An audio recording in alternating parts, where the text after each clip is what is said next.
और वकालत, इसमें भी आपका अनुभव रहा है, तो उस पर आप क्या कहेंगे? जो मैं जनता में सीखता हूँ उसको कोर्ट में आके अप्लाई करता हूँ। एक दिन के लिए अगर आपको सीजीआई बना दिया जाए तो पहला आदेश क्या देंगे? Justice with in year, justice for all. अब तक आपने 250 पीआईएल फाइल की, इसमें से सबसे प्रभावशाली पीआईएल आपको कौन सी लगी? वन नेशन वन इलेक्शन के ऊपर मेरी पीआईएल थी, one nation one electoral roll के ऊपर मेरी पीआईएल थी, फर्जी वोट कटने चाहिए इसके ऊपर मेरी पीआईएल है। तो सबसे ज्यादा आपको क्या लगता है किस क्षेत्र में ज्यादा चीजें ज्यादा काम करने की जरूरत है? एजुकेशन सिस्टम ठीक करने की जरूरत है, करप्शन ठीक करने की जरूरत है, जुडिशियल सिस्टम ठीक करने की जरूरत है। जो यहाँ भारत में गजवा हिंद का सपना देख रहे हैं, पीएफआई जैसे संगठनों की फंडिंग काला धन हवाला से होती है।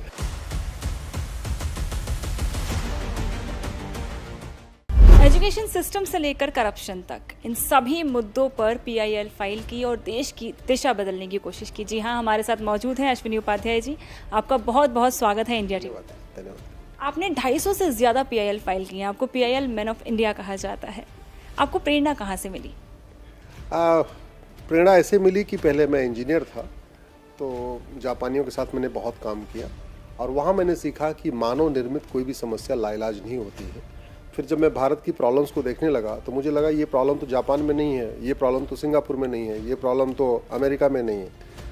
फिर मैंने वहीं से पीआईएल फाइल करना शुरू किया और अभी सुप्रीम कोर्ट, हाई कोर्ट में लगभग 250 पीआईएल हो चुकी हैं, 250 से ज़्यादा हो चुकी हैं।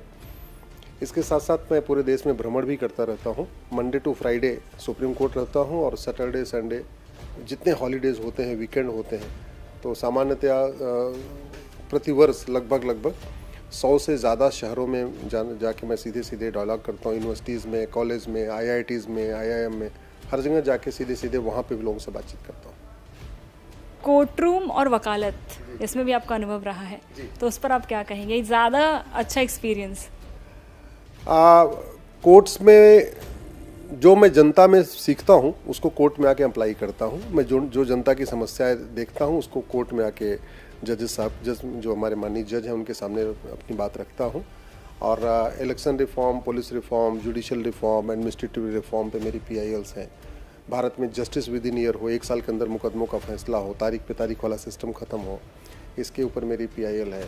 बहुत सारे भारत में रिलीजन बेस्ड कानून चल रहे हैं, पर्टिकुलर एक मज़हब के लिए चल रहे हैं, तो वन नेशन वन लॉ के ऊपर मेरी बहुत सारी पीआईएल है।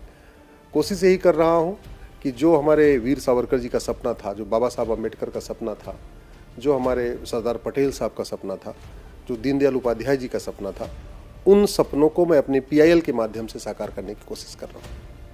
अब तक आपने 250 पीआईएल फाइल की, इसमें से सबसे प्रभावशाली पीआईएल आपको कौन सी लगी?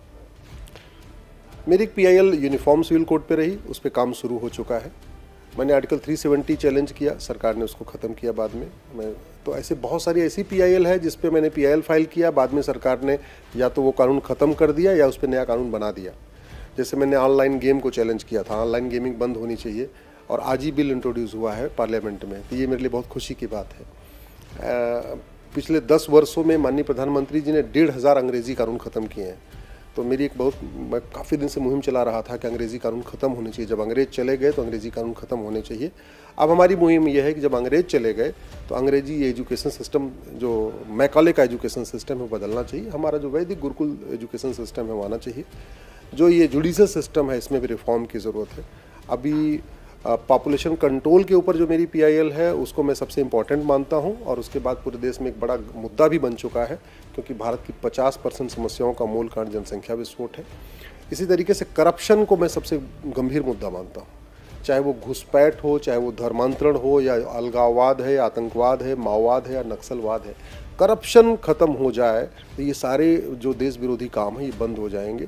सबकी फंडिंग, चाहे आप जासूसों की फंडिंग काला धन हवाला से होती है, माओवादियों की फंडिंग काला धन हवाला से होती है, नक्सलियों की फंडिंग काला धन हवाला से होती है, जो यहाँ भारत में गजवा हिंद का सपना देख रहे हैं, पीएफआई जैसे संगठनों की फंडिंग काला धन हवाला से होती है। तो ब्लैक मनी ख़त्म हो जाए, मनी लॉन्ड्रिंग ख़त्म हो जाए और करप्शन ख़त्म हो जाए तो भारत में रामराज्य आ सकता है, भारत में सतयुग आ सकता है। कई बार पीआईएल का दुरुपयोग भी होता है, इस पर आपकी क्या राय है? ठीक कह रही हैं, दुरुपयोग होता है, और मैंने इसको सुप्रीम कोर्ट और हाई कोर्ट में खुद भी महसूस किया है कि पीआईएल्स का मिसयूज़ हो रहा है। बाकायदा वो पर्सनल इंटरेस्ट लिटिगेशन आते हैं, पीआईएल नहीं होती, वो पर्सनल इंटरेस्ट लिटिगेशन होती है।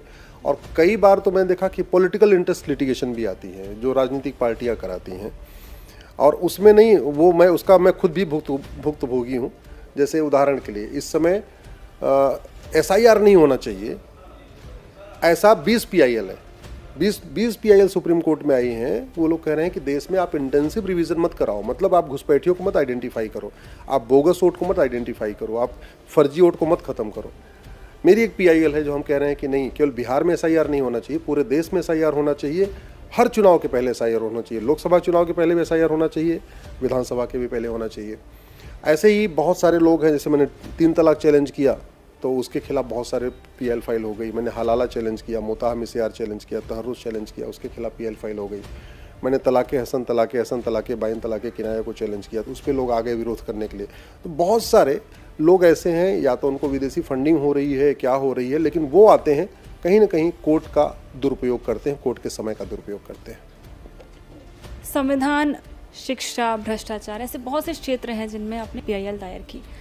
तो सबसे ज़्यादा आपको क्या लगता है किस क्षेत्र में ज़्यादा चीज़ें, ज़्यादा काम करने की ज़रूरत है? मेरा मानना है एजुकेशन सिस्टम ठीक करने की ज़रूरत है, करप्शन ठीक करने की ज़रूरत है, जुडिशल सिस्टम ठीक करने की ज़रूरत है। भारत में 5 करोड़ मुकदमे चल रहे हैं। 5 करोड़ मुकदमों के कारण 5 करोड़ परिवार टेंशन में है।